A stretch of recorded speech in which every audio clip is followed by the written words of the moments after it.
Good evening and welcome to this week's edition of The Disruption Show. My name is Claire Munde and today we have a very interesting conversation. We're talking all about startups and the entrepreneurship journey. To have this conversation, I am joined by Edwin Mwangi, who is the Chief Business Officer for WorkPay. Hello. Hello. Welcome. And I'm also joined by Eva Gashoki, who is a startup lawyer. Welcome. Thank you. Now, Kenya is a top destination for startup funding, and very many millennials and Gen Zs are even thinking about joining the entrepreneurship journey, and they're thinking, I can start a startup, but what is it really involved in this? We need to understand it because there are very many people who start the startups and they fail before they've even gone so far. So I'd like to talk to Edwin. We were having a little back chat before, but I'd like you to tell us a little bit about your journey in a startup. You are part of the WorkPay family. Tell us what it was that inspired you to get into that and how that journey has been. Thank you very much, and thank you for the opportunity of being here. I would say I was part of the founding team at WorkPay. We started about 2019, June, and the idea was to build solutions for SMEs around the area of human resource and payroll management. And how the idea came about is, if you look at the solutions there, most of them are targeted at corporates, and there was no one really focusing on the SMEs, doing a lot of manual processing of payroll, talk spreadsheets, talk manual, and we thought this is a place that we can come in and innovate around digitizing it. So we started our product then, of course with a very small team, less than 10 people, some in engineering, some in sales, some in operations, and most importantly, it is to start. I think that's the idea. But then again, you have to be very keen about the problem that you are solving. I think that's very key. And then you ask yourself if people can pay you for solving their problem. And for that to happen, of course, the first step is to develop something, a product. Usually in the startup space, we call it an MVP, a minimum viable product. Mm-hmm. And why it's minimum, it's because it doesn't have all the necessary features that the client might require, basically because you also do not have the full picture of what the client wants. You can do some research, but that's not enough. You still need to engage the client, so you do a minimum viable product, you present to them. So I am the Chief Business Officer. I was employee number 5, and I was the first salesperson, and I actually closed the first client for WorkPay. And my role is taking the product to the market. I think that's very important. It's called a go-to-market strategy. You have to define, okay, we have this half-baked product. How do we take it to the market? Start talking to the initial customers, and of course, talk to them in the place of mapping your product with their pain points. Mm-hmm. Eventually, you will find somebody who believes in what you're trying to do. Maybe they know you from somewhere else, and they win your trust, and they try your product. Mm-hmm. And they give you such feedback, oh, this works, or our organization does not work like this, and that is where now you do the iterations, changes here and there, and then that's called product market fit. So it happens over a scale of many customers, and eventually now you can start seeing we have something here. Mm-hmm. We are getting a number of customers. They are giving us more requests. They are giving us more requirements. They want more from the product, and that's how we basically grew. Now we are in a process of actually streamlining a full HRIS, a full human resource information system for SMEs. But I can tell you for sure that's not where we started. We started maybe with a basic functionality, but over time and listening to customer feedback, we've been able to continue developing the product as per the customer feedback. Yeah. Wow, wow. I think that's a good point that you've made there. A minimum viable product. So you just need to start. Sometimes people are looking for the full picture, but you only get it as you go on. So the important thing is to start.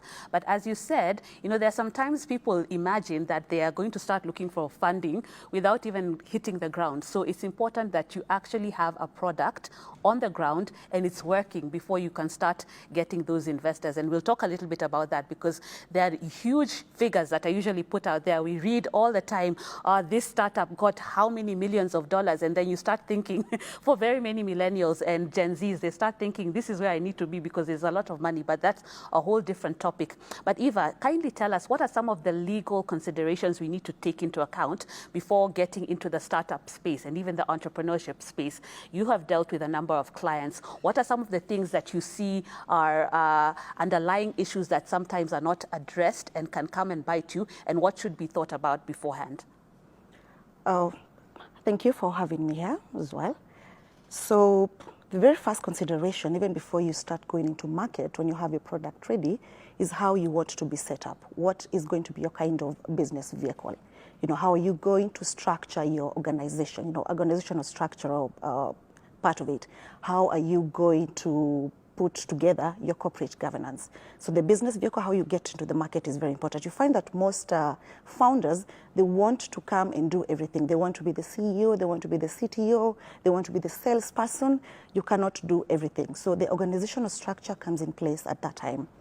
And then number two, compliance. Every tech or startup company is within a particular sector. You'll find, for instance, Edwin, they're in HR. There is the laws and regulations that they should adhere to. When you go to maybe fintechs, when you go to agri-techs, when you go to health tech, all these, they are laws and regulations and policies they must adhere to. So you need to check what policies, what laws and regulations apply to you and start putting checks and measures in place to be able to comply from the very beginning. It becomes a very expensive penalty when you have to do damage control instead of doing prevention. Yeah. Prevention is actually putting what you need to put in advance before you roll out. Funding, now that you've mentioned funding, you find that investors will be looking at, are you compliant? Mm-hmm. You can see around there are very many companies that are being shut down, and one of the reasons is non-compliance. Yeah. Yes, so checking what laws and regulations apply to you. And then number three, your internal policies.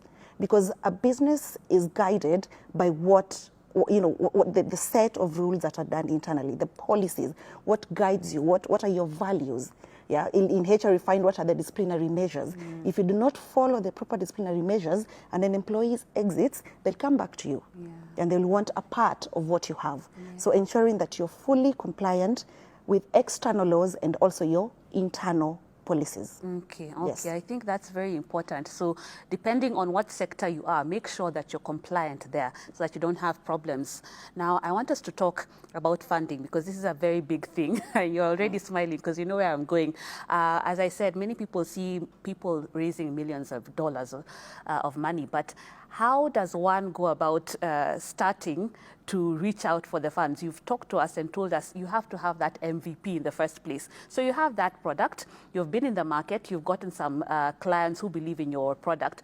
Now you want to grow this startup and you're seeking funding. So how does somebody go about it? Let me start by saying before MVP, there is a problem to be solved. Mm. And people should not get into the startup space thinking about the money. I think it should be a warning. Yeah. It's painful and it's a lot of work. Yeah. To build a startup to the level that you see them announcing millions of dollars raised. There is a whole process before that. So is the problem that you are solving, are you passionate about it enough to put in the hours? Mm-hmm. Because the money does not come on day one. Mm. Yeah. Mm. Before you even receive the first check, might be 2 years or 3 years. Some actually, there is a term called bootstrapping, yeah, where you're actually using your own funds, yeah, from either your personal savings borrowing from family and friends, taking a loan. There are people who actually prefer to go that route. So there are two ways of funding a startup. One is the one that I talked about, the bootstrapping route, where you're basically saying, I will use my own funds. Of course, it has its pros and cons. The pros are you're in control. If you burn the cash, it is your money. You don't have to account to anyone. But of course, on the con side, you have to be very careful. Also, it's limiting. Yeah, why people go to VC money is because it comes as a cash injection that can help you to build your product rapidly, build your team, and be able to scale. So after you've decided this is what I want in terms of the funding. Do I want to go the bootstrapping way, or do I want to fundraise? So if to answer your question, how you look at the fundraising, of course, again, fundraising is a whole process that starts at I am selling off the company. Yeah, remember, this money is not for free. You raise money and you give a part of your shareholding. So investors invest in a company. Yeah. So before they actually invest, you are selling. Yeah. You know, like I find technical CEOs saying they don't do sales, but when they get into the funding process, they become salesperson. Yeah. Because they're now selling the company to the investors, and they have to convince them, and they have to do the decks. It's called a pitch deck, where you're just basically from the business plan now preparing a bit of slides to take the customers, the investors through what is the problem you are solving, what is the size of the market, how are the projections in terms of sales, how big can this get, you know, what is the team structure, what is your board governance, who is your advisors, or if you get to the more advanced stages, how is your board structure, because they are also more concerned about the governance issues and all that. So let's start with the person starting, and there are investors who invest in that space. So you have to do your research, find out what investors invest in early stage startups. You know, angel investors, people who are more inclined in that vertical also, because there are some investors also that maybe invest in health tech only. Yeah, so if you are in health tech, you need to do your research, and your research needs to tell you these are the investors who invest in this space. So there is no business going to talk to somebody else who has already made up their mind that our business model, we only invest in this vertical. So once you've identified these are my list of investors, of course you have now to network to them. Sometimes you attend networking events organized by investors. You pitch. Remember, you are selling your company. Sometimes you get into accelerators, like ourselves. We are privileged to get into an accelerator called the Y Combinator. It's based in the US. It's the best accelerator program for startups. Once you get there and you graduate, they open a pool of investors that are global. You know, we have investors from Europe, US, Asia, courtesy of the Y Combinator. And it's a validation process, because they're saying if you graduated from that, and the way they are very thorough and they're rigorous in terms of the preparing startups for the fundraising journey, then we can believe that you have actually a product, and you have some processes that you've set in place to make sure that you safeguard our investment and you actually make money for us. So you can get into the startups, you can get into incubators.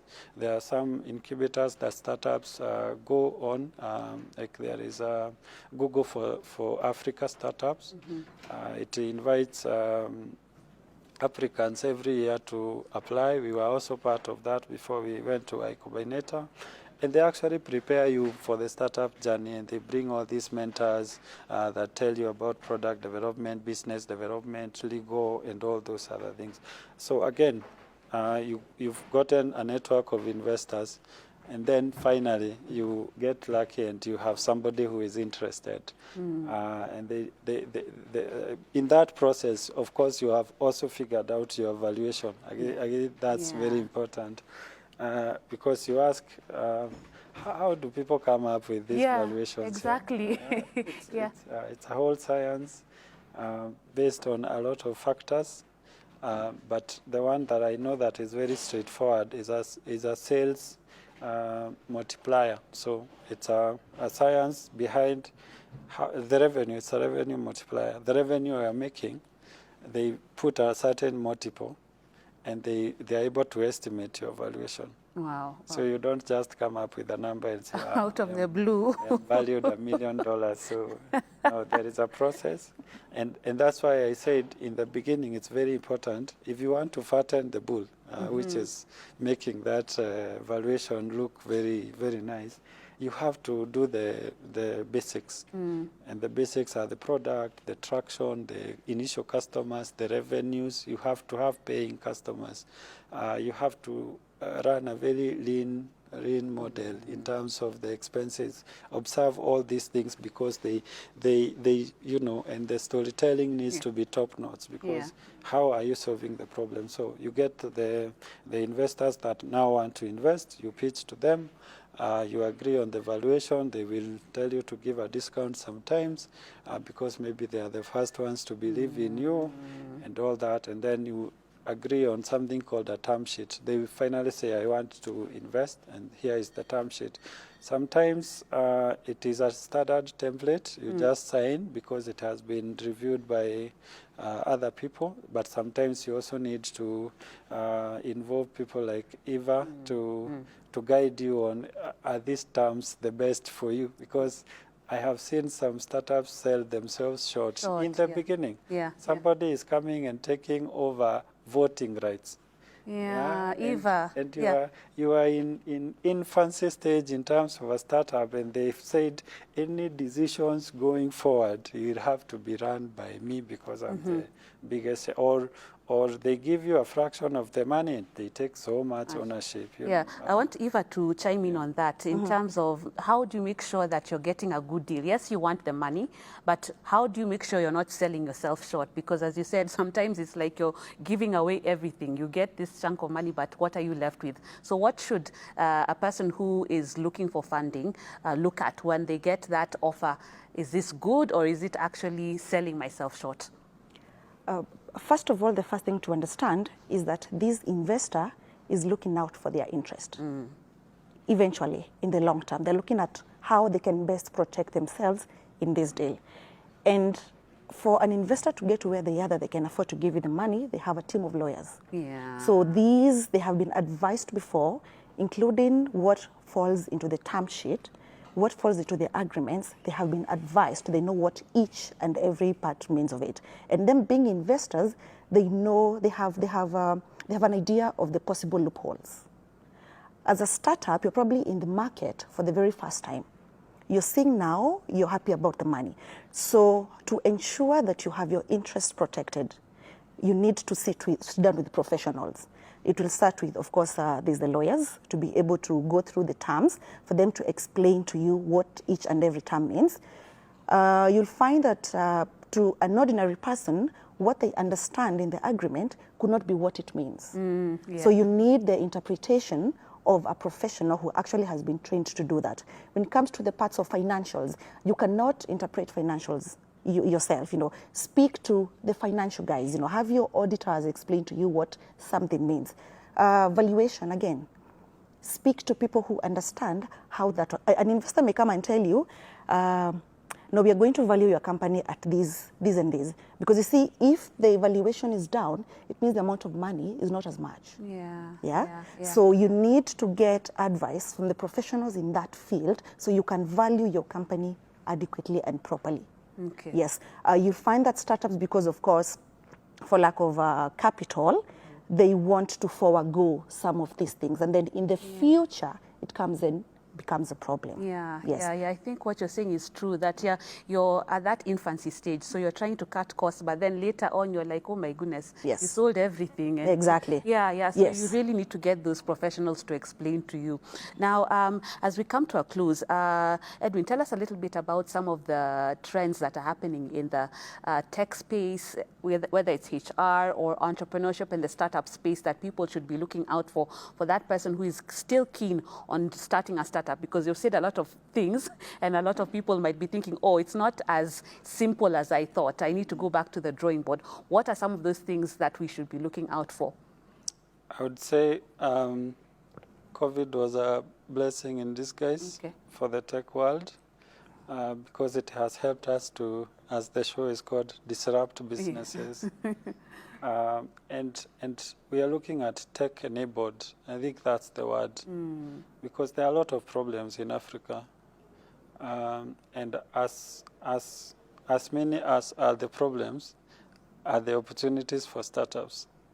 And I wouldn't want also to advise somebody to fall in the pitfall of, oh, there is AI, and you jump into AI thinking AI is the solution. AI is just technology that enables. Any other solution, including the programming languages that we use for software engineering, are also enablers for tech. But the problems remain the same. So it depends with the problem that you are solving. And I think I have to say that we have to build a business on the right foundation, not on the fancy words of tech. And then the next 1 minute AI is out of the space. Now we are talking about other things, and where is the business? So you have to go back to, what is the problem that I am solving, number one.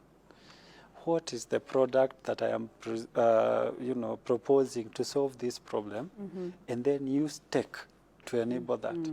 So no matter which vertical that you are in, a doctor might see a new way to do telemedicine or health tech. They are a doctor, they are passionate about healthcare management. Yeah. I wouldn't tell them there is money in fintech, because they are not fintech. Yeah. And they come to fintech, they will fail. Yeah. You know, like that story of judging a an animal that does not. The fish climbing the tree. Yeah. Yeah. So I think you have to operate at a place where you are passionate about, and then solve for that vertical, but use tech, leverage on the power of tech. And what tech does is to enable you to scale faster. Like now we are offering HR tech to more than, all the African countries. We have built a global payroll engine for all the African countries. Wow. Imagine that, Yeah. And imagine that without technology. Yeah. It can be impossible, but with tech, Yeah. any business in Africa can onboard on our platform and be able to run payroll, and we are able to collect even money. We're seated here because the technology for money transfer is already, figured out. Yeah. So how do you leverage on tech to solve the problem that you want to solve? I think that should be key. I wouldn't say, okay, I know there are very hot topics right now, AI, e-commerce, talk about the, last mile delivery for logistic companies. However, whatever problem that you see, as long as you are convinced in your heart that you can actually do what needs to be done, and I say it's a lot of work, and don't start with the money in mind. The money is a reward for people who work very hard. If you are passionate to go after it and you follow the process that we've laid out in very brief, pointers, you can actually now use tech to scale that, to make it more available faster, and to more spaces than a traditional business that is built on brick and mortar would take. So it can take you a shorter time to get there, to scale your business faster and in more geographical locations. Because now, as I end also, I would advise that when you're building a business, let us think globally. Yeah. There is the beauty of localization, but I can say the problems Kenyans are facing, most probably Ugandans are facing, Tanzanians, South Africans are facing. So even from the onset, can you look at, can this thing go global? I know there are restrictions in regulation, country to country, product to product, but can I imagine, you know, can I think global? Yeah. Even if I will not start there global, Yeah. but can I build the foundation to help me scale my business globally when the right time comes and Yeah. when, or, you know, or the funding comes? Yeah. So, because sometimes people waste time now, okay, we have grown in one market. Then now you start from scratch trying to Yes. replicate. Okay, I think that's very good advice. Have the end in mind. So you may not start globally, but have that in mind. And as you said, you really have to be passionate about what you're doing and solve a problem. 100%. Yeah, not just thinking about the money. The money is a byproduct of that. So I think that's very good point that you've put there. Now, Eva, as we close, briefly, just tell us what are two things that now people in the startup space need to be cognizant of in terms of legal implications as they get into the startup space. Compliance.